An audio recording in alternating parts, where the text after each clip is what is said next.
চলুন আজ রিয়্যাক্ট আর জেএসএক্স এর একদম ভেতরের বিষয়টা খুব সহজ করে আর বেশ মজার একটা উপায় বুঝে নেওয়া যাক। আচ্ছা, একটা জিনিস কি কখনো মাথায় এসেছে যে আমরা আসলে কি বানাতে চলেছি?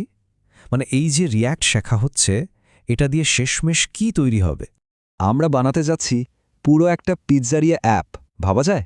একদম উপরে থাকবে একটা ঝকঝকে হেডার, মাঝখানে লোভনীয় সব পিৎজার মেনু, আর শেষে একটা ফুটার। কি দারুণ ব্যাপার হবে না? তো এত বড় একটা অ্যাপ তো আর হুট করে একদিনে বানিয়ে ফেলা যায় না, তাই না? তাই প্রথম কাজটাই হলো পুরো জিনিসটাকে ছোট ছোট স্বাধীন কিছু ভাগে ভেঙে নেওয়া। রিয়্যাক্টের দুনিয়ায় এগুলোকেই বলে কম্পোনেন্ট। আর এই ছোট ছোট ভাগ করার সবচেয়ে বড় সুবিধা কি জানেন? এগুলো একবার বানালে বারবার ব্যবহার করা যায়। এই যেমন আমাদের পিৎজা অ্যাপটার কথাই ধরুন, এটাকে খুব সহজেই 3টে প্রধান কম্পোনেন্টে ভাগ করে ফেলা যায়। একটা হলো হেডার, একটা মেনু আর আরেকটা ফুটার। এভাবে ভেঙে নিলেই কিন্তু পুরো কাজটা অনেক গোছানো আর সহজ মনে হতে শুরু করে। আর এই কম্পোনেন্টগুলো লেখার তরিকাটাও কিন্তু বেশ ফ্লেক্সিবল। মানে সাধারণ ফাংশন দিয়েও লেখা যায়, আবার অ্যারো ফাংশন দিয়েও লেখা যায়। এটা আসলে পুরোটাই যে যার পছন্দের ব্যাপার। বেশ, কম্পোনেন্ট জিনিসটা তো বোঝা গেল, কিন্তু এগুলোকে এত সহজে কোডে লেখা হয় কিভাবে? এখানেই তো আসল ম্যাজিকটা, যার নাম জেএসএক্স। জেএসএক্সের সবচেয়ে সুন্দর দিকটা হলো এটা দেখতে আর ব্যবহার করতে একদম সাধারণ এইচটিএমএল এর মতো। মানে যারা এইচটিএমএল জানেন তাদের কাছে এটা খুব চেনা চেনা লাগবে, আর কাজ করতেও দারুণ সুবিধা হবে। বিশ্বাস করুন, জেএসএক্স ছাড়া যদি রিয়্যাক্টে কোড লিখতে হতো, তাহলে মাথাটাই খারাপ হয়ে যেত।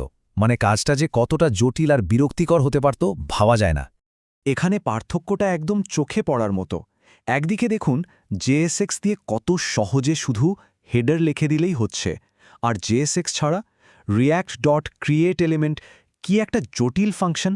বোঝাই যাচ্ছে জেএসএক্স আমাদের জীবনটা কতটা সহজ করে দিয়েছে। কিন্তু একটা প্রশ্ন তো আসতেই পারে, তাই না? এই যে আমরা এত সুন্দর জেএসএক্স কোড লিখছি, ওয়েব ব্রাউজার কি এই স্পেশাল কোডটা সরাসরি বোঝে? উত্তরটা হলো একদমই না। ব্রাউজার তো শুধু চেনে সাধারণ এইচটিএমএলকে। আসলে পর্দার আড়ালে একটা দারুণ ব্যাপার ঘটে।